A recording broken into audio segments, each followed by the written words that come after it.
simple little question for us all. Do you love him? Do you love him? If so, selection 262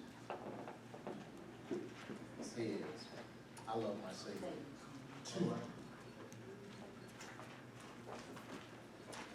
Jesus, my heavenly King, loves me, I know. Praises to him I sing, onward I go. And closely to him I bring blessings still flow. And I love my Savior too. Oh, well, now I love my Savior, and he loves me too. And I seek his favor in everything I do. While walking with him each day, that light will shine, and doing his will always, never repine. And kneeling to him I pray, I will not mind. And I love my Savior too. Oh, well, now I love my Savior, and he loves me too. And I seek his favor in everything I do. Well, happy to serve my friend and lean on his arm, and rapture will never end, nothing alone, and voices will sweetly blend under his charm. And I love my Savior too. Oh, well, now I love my Savior, and he loves me too. And I seek his favor in everything I do. Oh, well, now I love my Savior, and he loves me too. And I seek his favor in everything I do.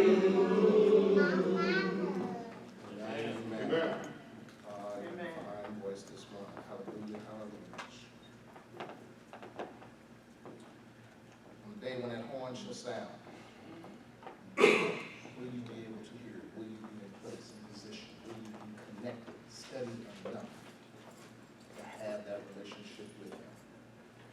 When the Savior calls, I will answer. When he calls for me, oh, I will hear. When the Savior calls, I will answer. Oh, I'll be somewhere listening for my name.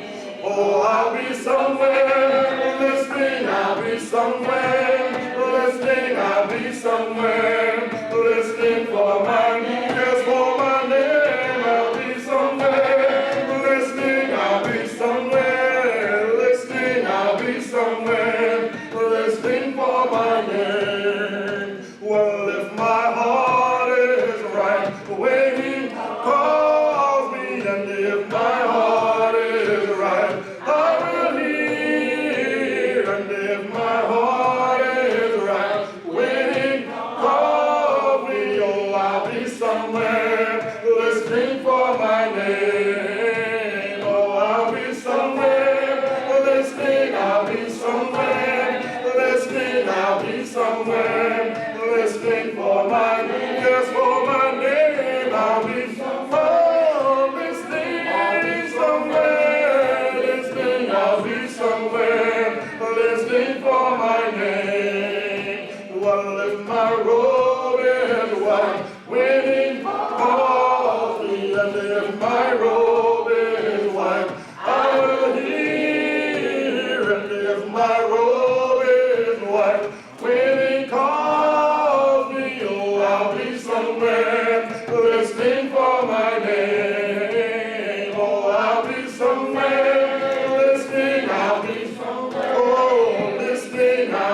somewhere, listening for my name. Yes, for my name. I'll be somewhere, listening somewhere. I'll be somewhere, listening for my name. Oh, I'll be somewhere, listening. I'll be somewhere, listening. I'll be somewhere, listening for my name. Yes, for my name. I'll be somewhere, listening. I'll be somewhere, listening for my name. Amen. Good morning. Good morning. We are thankful for the blessing of being here today. Thank God for keeping us. We have been guided around accidents and incidents, and God has seen fit to allow us to be here one more again. Yes. And we've not done anything to deserve it, but He just gives us His grace and His mercy. I want to ask that we turn to Philippians chapter 1. I'll be brief this morning, but I want to share some thoughts with you from Philippians chapter 1. And if you'll meet me at verse number 27, get it, smile, and say amen. Amen. Philippians chapter 1, verse 27 is where we begin reading. Only let your conversation be as it becometh the gospel of Christ, that whether I come and see you or else be absent, I may hear of your affairs, that you stand fast in one spirit, with one mind, striving together for the faith of the gospel, and in nothing terrified by your adversary, which is to them an evident token of perdition, but to you of salvation and that of God. For unto you it is given in the behalf of Christ, not only to believe on him, but also to suffer for his sake, having the same conflict which you saw in me, and now here to be in me. Briefly, I want to talk about the effects and the ill effects of attitudes. Y'all ain't got to say amen. We all have attitudes. Just what kind of attitude do you have? I remind you that as we study Paul's writing, that he is in prison at the time of this writing. Verse number 27 and verse number 28 and verse number 29. It's an interesting verses considering the idea that the book of Philippians in general is about joy. And yet in those verses, he says that there are times that things don't always go the way you want them to go. In verse number 27, he said, you may, in so many words, have an expectation that things are going to go one way. And the reality is that stuff may not go the way you want it to go. He says in verse number 28, you must understand that as believers, you have begun this Christian race, but in order to be effective at winning the race and continuing the race, you got to know you're going to have some enemies. Everybody doesn't like you. And ain't nothing you can do about that. That's right. And then in verse number 29, he says, a part of identifying with Jesus is not only experiencing the highs, it's not only experiencing those times and those moments where things are the way you want them to be, but he says, for the name of Jesus, you're going to have to suffer. And you have to be willing to suffer, not for your sake, but for his sake. So one would ask the question, what is the motive, or what is the theme or the intention that Paul has? Is it to simply deliver to them bad news? Is he trying to make the point to them that things don't always go the way you want them to go? You're going to have problems. You're going to have enemies. Is that what Paul is saying? You want them to go, despite the fact that you have adversaries, despite the fact that there are going to be times of suffering. You have to have a good attitude because this ain't about you in the first place. He says that the important, what happens to you, do not allow your lifestyle to become a contradiction to the cause of Jesus Christ. Don't allow having enemies, don't allow suffering, don't allow the fact that things don't always go your way. Don't allow that to be in any way a liability to the cause of Jesus Christ. He says that if I come, great, but he also recognizes he's in jail. He might not make bond. His court-appointed attorney might not show up. The judge might have waken up on the wrong side of the bed. Paul says, I'm not sure if I'm going to get there myself. Stuff doesn't always happen the way you want it to happen. He says, but whether I get an opportunity to be with you in person or I simply hear about what you're doing, I want to know that you are standing strong in Jesus Christ. When he says stand fast in one spirit, he says you have to not only have one good attitude, but you have to have a good attitude about each other. All right. Well, how do we know that? He says, with one mind, striving together.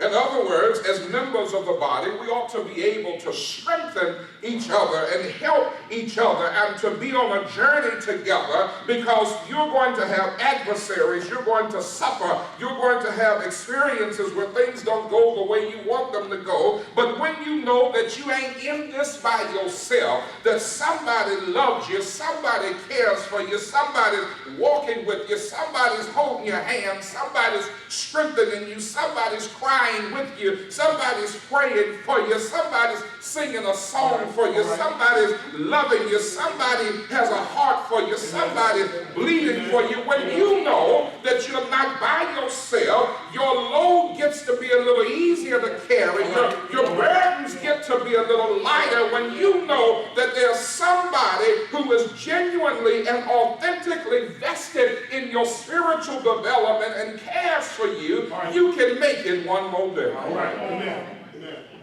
He says, in all of this, don't allow yourself to get down in the dumps and to compromise the cause of Christ, because Satan is in the business of discouragement. And if Satan can't keep you from God, he'll try to keep you discouraged in God. And you have to be determined that my attitude is going to make the difference in whether or not I wave the white flag of surrender or I press on one more day. All right. Beloved, let me tell you that attitude affects a whole lot of stuff. Amen. And let me say that attitude is a choice. Do you know it's a choice to think the way you think?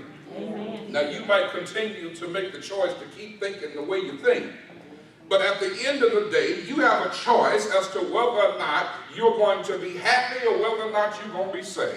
You have a choice in whether you're going to be optimistic or pessimistic.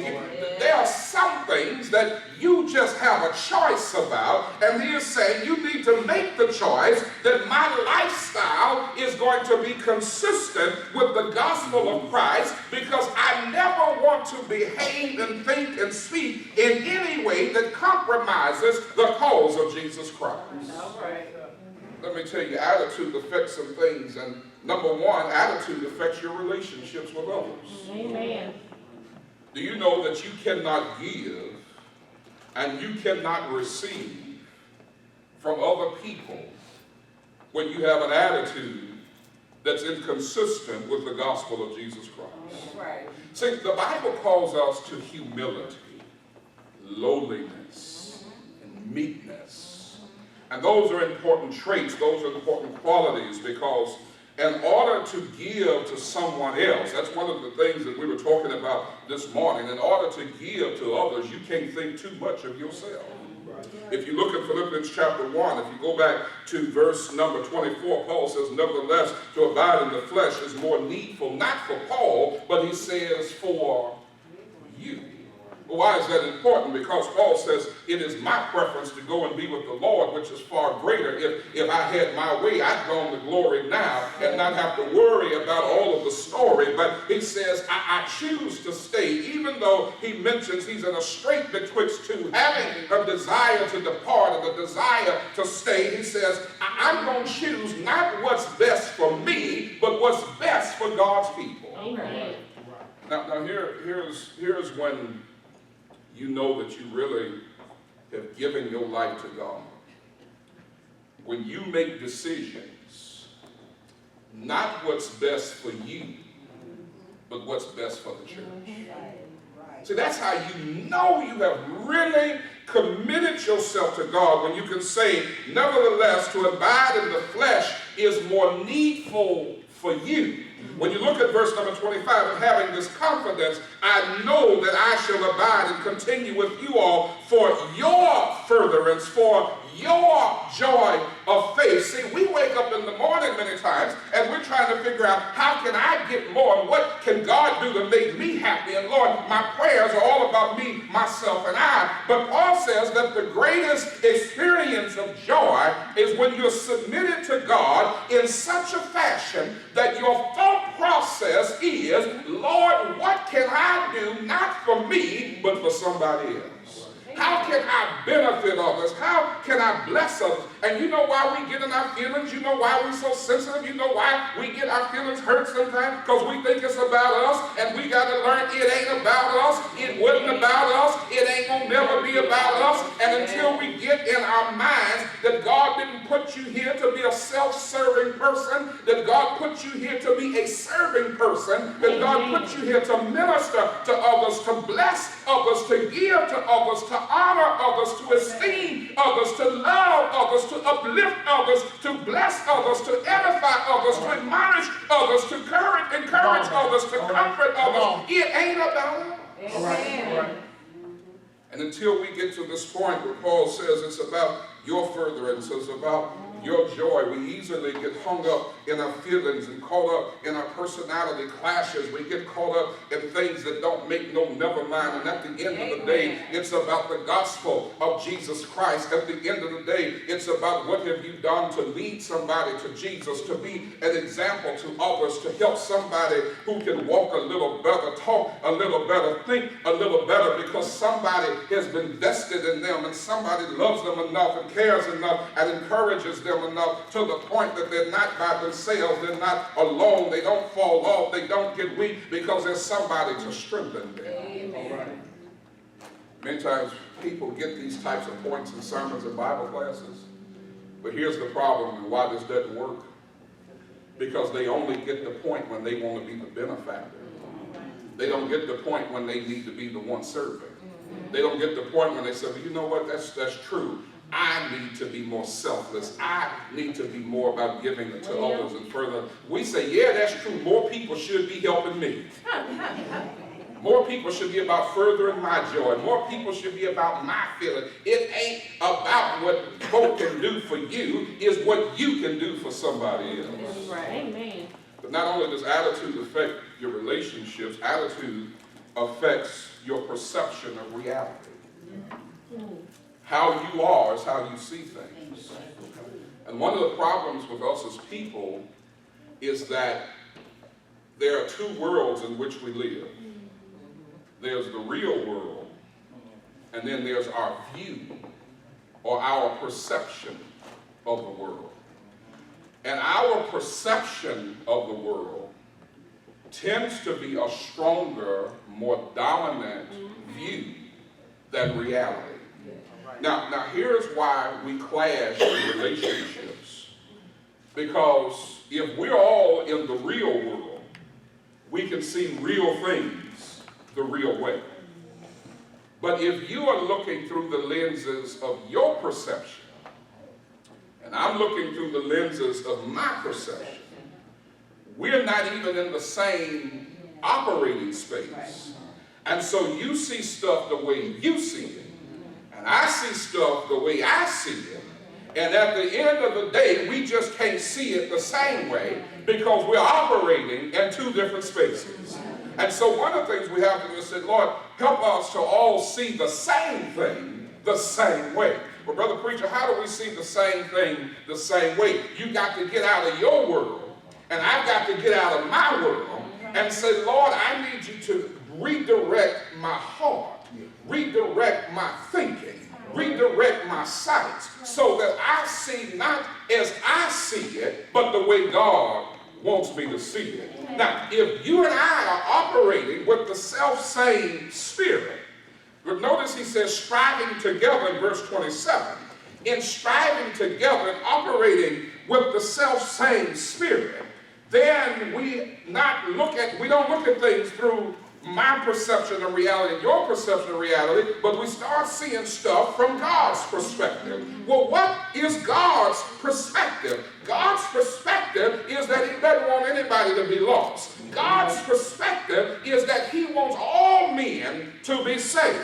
And so my perspective and your perspective has to be, what can I say? What can I do that's going to affect the cause of Jesus Christ? You know, one of the reasons why we can't grow churches is because we spend time dealing with a lot of stuff that ain't got nothing to do with nobody's soul salvation. Amen. We so busy putting out fires from immaturity that we never really address soul salvation. Amen. We have to have too many conversations, too many arguments, too many dialogues about stuff that don't make no never mind when it comes to somebody's soul salvation. Amen. What we have to do, the Bible teaches us to grow up. Sometimes we just need to grow up. Amen. Amen. I put my own amen in there. Amen. And recognize, here's a reality. If you ever go to a hospital, to a rehabilitation center, to hospice, sometimes you see people struggling and suffering in unimaginable ways. Right. That's right. And when you see that, the compassion that comes from your humanness, you just hate to see that. And you hate to know that somebody's suffering like that. And sometimes when people make their transition, one of the ways that we comfort ourselves is we say, well, at least they ain't suffering anymore. Y'all have heard that. Some of you have said that. Now, if you understand that kind of compassion for people hurting and suffering, let me ask you to think about the fact that there are people who eternally will suffer in hell. And if we can be sympathetic to someone who's physically sick, we ought to be overly sympathetic to the idea that somebody could die in burning hell for eternity. And so with that, the compassion in us ought to say, let me step outside of me, because I've got too much love for you, too much concern, too much care, too much compassion to fathom the idea that a person can be lost. And I never said anything about Jesus. So maybe when it comes to little things that we fall out about, I'm hot, you cold. I'm happy, you sad. It's too much light in the room, ain't enough light in the room. All these little things that we as people have differences about. You said hello to me today, but I didn't like your tone when you said it. Well, you said hello to her, but you didn't say hello to me. Well, you passed by me and shook their hand. See, I got to be mature enough that don't bother me. Amen. And one of the things that helps me is to recognize that while I'm sitting here upset that it's too cold in the room or too hot in the room when you spoke to him and you didn't speak to me. See, my feeling is if you don't want to speak to me, don't speak to me. I'd rather you not speak to me. I mean, maybe that's just me, but I'd just rather you not, you know, if that's how you feel about it. But see, my thought has to be the energy that is consumed in my feelings is the devil's workshop, because that keeps me from a soul who needs to hear about Jesus. See, while I'm hung up on a hang-up, somebody else is missing Jesus because I'm mad it was too hot in here today, or it was too cold in here today, or you passed by me and shook somebody's hand, or then you get people say, they gave me a hug, but it wasn't real. But it was so fake, it was so phony. If they don't hug you, you're mad. Then they hug you, well, they hugged me too tight. They hug you a little loose. Well, that wasn't no real hug. It wasn't even no feeling in the hug. See, all of that says that we have a misunderstanding of what this is about. This ain't about somebody hugging you. This is about Jesus went to a cross. Yes, right. 3 layers of skin. A nail was driven through 3 layers of skin. He was pierced in the side. A crown of thorns was on his head. They spit on him. Now, when they spit on him, we're not just talking about one drop of spit.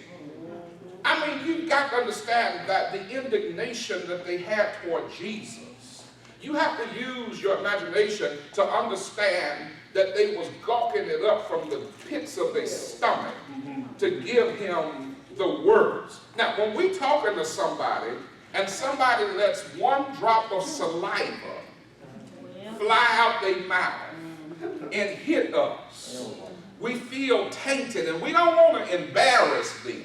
But we're standing there and we're trying to fidget and, you know, we can't wait to go clean ourselves because we're uncomfortable now. They can spit up. And we talking about one drop. Imagine what they did to Jesus. They put all of this agony on him even before he got to the cross. The Bible says that his sweat became, as it was, great drops of blood. Talk to a doctor, talk to a nurse. They'll tell you it is a medical ailment in which the body is under such intense stress that the blood starts to flowing, but in the flow of the blood, that the blood gets into the sweat glands, and because of this, when you sweat, what doesn't come out is just liquid, it's blood that comes out. It's a medical condition caused by the intensity of stress on the physical body, and then we have the nerve, after Jesus did all of that and went through all of that, to say, I'm in my feelings about something. How dare we?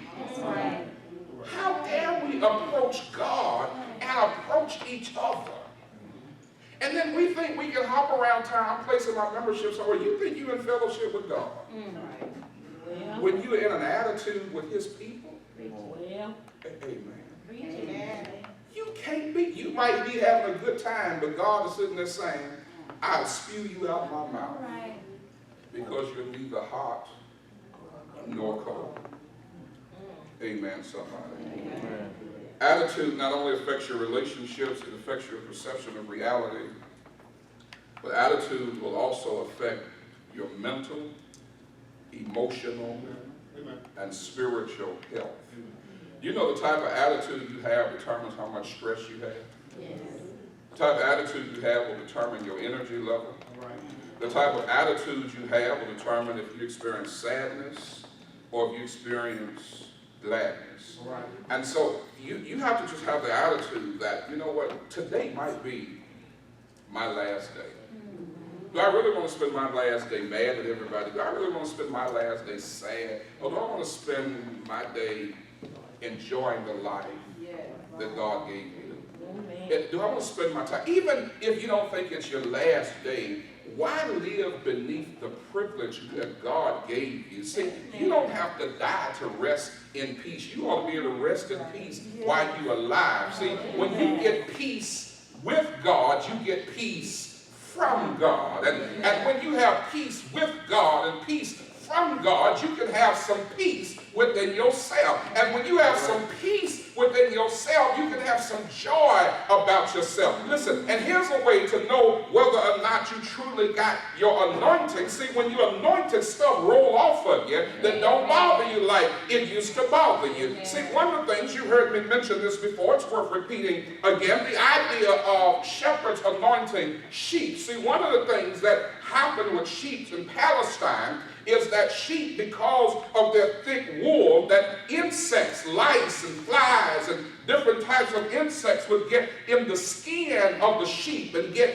in the nostrils of the sheep. And so what sheep would do is they would go find a fence or a wall and they would bang their head against the wall because those flies and insects have gotten up their nose and something is bothering them in the head and got in their skin. And so they start banging their heads against the wall trying to get out of them what then got in them.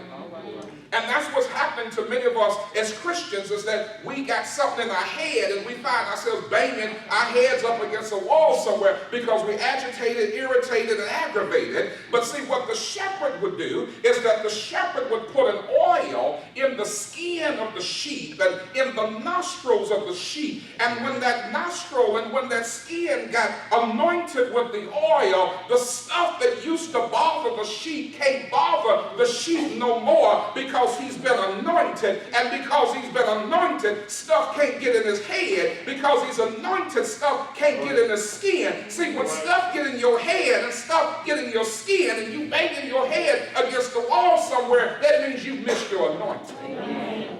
See, when you get some anointing and your stuff that used to bother you roll on off of you. Folk that used to get on your nerves, they just roll on off it. It won't bother you no more. Now, I want you to turn to the book of Numbers. I want you to turn to Numbers chapter 20, because I want you to see when you let other folk get under your skin, you'll miss your blessing. If you folk just get on my last nerve, well, you get on somebody's last nerves too. Rebecca, if so-and-so ought not be up, they ain't right. Well, if we had to kick folk out the church, because they ain't right, wouldn't nobody be in the church? How many lies have you told this week? Amen. How much gossiping have you done this week? Who have you slept with this week that ain't your spouse? How much gambling have you done this week? How much backbiting have you done this week? Who were you jealous of this week? Who did you envy this week? Who did you want to slap this week? See, when you get right, then you can tell us how to make everybody else right. But when you ain't right, the same mercy that you got is the same mercy you better give somebody else. If you don't know what so-and-so doing, listen, I don't want to know what so-and-so doing because I ain't so-and-so's God. They got to stand before God themselves. And God says, I'll have mercy on whom I will. So even if they ain't right, God in his sovereignty, in his right, can choose to give mercy to them. And since I'm being so judgmental, God can give me justice. So it ain't up to me to know, but brother, you don't know what's on their Facebook page. And brother, you don't know they was coming out of the motel at 3 o'clock in the morning. Well, where were you coming from at 3 o'clock in the morning? You saw somebody coming. What motel was you coming out of? Well, brother, you just don't know. And you ought to look at their playlist on their phone. Listen, what's the playlist on your phone? Yeah. Amen. In Numbers chapter 20, let me show you how you don't let other people, don't ever allow other people to frustrate you and you miss the blessing. Amen. In Numbers chapter 20, in verse number 8. In fact, let's go back to verse 7, because I want y'all to see the Lord speaking here. The Lord spake unto Moses. Now I want y'all to hear that. The Lord. See, sometimes we say, well, that was Paul or that was Peter. This is the Lord speaking. Then the Lord spake unto Moses, saying, now listen to what the Lord says, take the rod, gather the assembly together, you and your brother Aaron, and speak unto the rock before their eyes, and it shall give forth water, and thou shalt bring forth to them water out of the rock, so that thou shalt give the congregation and their beasts drink. And what did God say do? Speak rock. Get the folk together, speak to the rock. And sometimes we act like we didn't hear what God said. He says, speak to the rock. And Moses took the rock from before the Lord as he commanded. Now he doing good so far. Yes, sir. Right. And Moses and Aaron gathered the congregation together before the rock. He's still doing good. Yes, sir. And he said unto them, hear ye now, rebels. He just messed up. First of all, you got to be careful what you call God's people. Because at the end of the day, they're still God's people. Right. And if somebody said to you, I love you, but I can't stand your no good kids and grandkids, the fight is on. And you're going to pull out your piece and make peace. Because them your kids, them your grandkids. They ain't right, but they're yours. And you would not welcome somebody who mistreat them and then think they can treat you right. So Moses' first mistake is that he calls God's people rebels. Then he says, must we fetch you water out of this rock? Well, Moses, here's your second problem. That's what God told you to do. So if that's what God said do, don't get an attitude about doing what God told you to do. He says, speak to the rock and it'll bring forth water. Moses said, must we get you water out of the rock? Yes, that's what God told you to do. And Moses lifted up his hand, and with his rod, he smote the rock. God said, speak to it. He smote the rock twice. The water came out abundantly, and the congregation drank, and their beasts also. Now notice verse 12. And the Lord spake unto Moses and Aaron, because you believe me not to sanctify me in the eyes of the children of Israel, therefore you shall not bring this congregation unto the land which I have given them. Now here's what I want you to notice. The people were whining and complaining. They frustrated Moses. Listen, anytime you deal with people, they're going to frustrate you. Yes. People will get on your nerves because that's people. And guess what? You get on somebody's nerves. Amen. But what I want you to notice is that Moses could not handle his frustration. And his response was one in which his frustration did not give God glory. And because he acted impulsively and God did not get glory, he missed his blessing. You got to be careful that you might miss your blessings getting an attitude about dealing with God's people. Amen. Because it will cost you somewhere. See, what you have to do is just speak to the rock. And in the attitudes and frustrations of people, your mindset has to be, to God be the glory. See, I ain't going to miss my blessing because I'm frustrated with you. To God.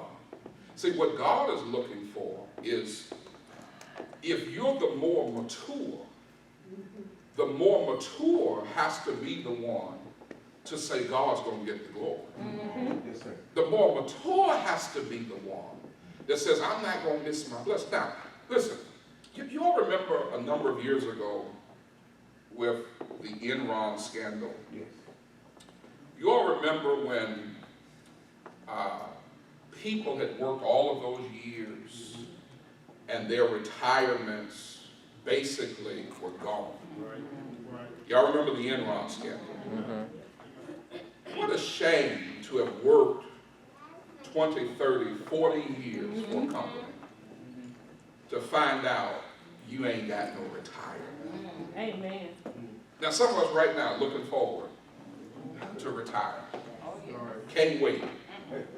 Amen. Can you imagine all the years you put in your job to get to the end and they say, whoops, we don't have no pension, no 401k, no 403b. I had to say that I was preaching one time and I was talking about 401ks and I had some, smart person come up to me. But everybody in the church ain't got a 401k. Some of us have 403Bs. I said, you got the point. Everybody always want to show you what they know. Can you imagine you get to the end and they say, we don't have a pension, a 401k, a 403B, no Roth, no traditional IRAs, no self-employment pension plans, anything else, no annuities. There's nothing for you. You worked all of those years only to be disappointed. Moses spent 40 years in the wilderness only for God to say, you don't get the benefit of 40 years of labor. You do not get the benefit of walking them into the land that flows with milk and honey. Right. You get to see the promised land, but you can't enter it. You have spent 40 years wrestling with these people, dealing with their personalities, dealing with their whining, their complaining. You have spent 40 years of walking with God only to find that in the end, your retirement has been canceled. And why did Moses' retirement get canceled? Because he got frustrated. And he allowed people to cause him to not give God glory. What I'm saying to you is that God has blessed us. Yes, sir. Amen. Yes, sir. God has shown up blessed us. Amen. Sometimes as family, we have disagreements. Mm-hmm. But we can't be hung up Yes. on our feelings. Amen. We can't be so sensitive Yes. and so upset with each other. Because we should be on the high. Amen. And the devil is saying, I don't want you to enjoy that high. That's right. So I'm going to send some turbulence. I'm going to send some frustration and some aggravation. And all we have to do is get outside of ourselves, humble ourselves, Yes. be meek, be lowly, esteem other better than self. And here's how you know when you are mature. Number one, when it don't bother you like it used to bother you. Amen. Number two, when you can forgive before you ask. When somebody say, can you forgive me? You say, listen, I let it go. See, I'm talking about spiritual maturity. I'm not talking about church attendance. Okay. I'm talking about spiritual maturity. Yes, sir. It don't bother you like it used to bother you. You forgive without being asked. And here's a third way to know that you have spiritual maturity. When you focus more on the cause of Christ Amen. than you do your own feelings. Yes. Because we all can get in our feelings. But it ain't about your feelings. Amen. It's about Jesus. Paul says, let's strive together. Let's do what's best for each other's joy and for their furtherance in the gospel. Because one day the Lord is coming back and people are going to have to give an account. And we want everybody to go. I ain't never been to a funeral where they said, I know they down there suffering and burning right now. Every funeral I've been to funeral, folk killed in drug deals and folk that shot somebody and got shot back. Every funeral I've ever been to, they've always said, I know he up there looking down on us. And there's been a couple times I have nudged my wife and said, baby, we're at the wrong funeral. I mean, this rascal got killed doing something wrong. I mean, maybe God gonna give him grace and mercy. That ain't nothing for me. But sometimes folk that preach some folk in heaven, they confess hope in Christ at an early age. They love the Lord. Ain't been to church, Lord. You what? Whose funeral are we at? But the reality of the matter is everybody ain't gonna make it to heaven.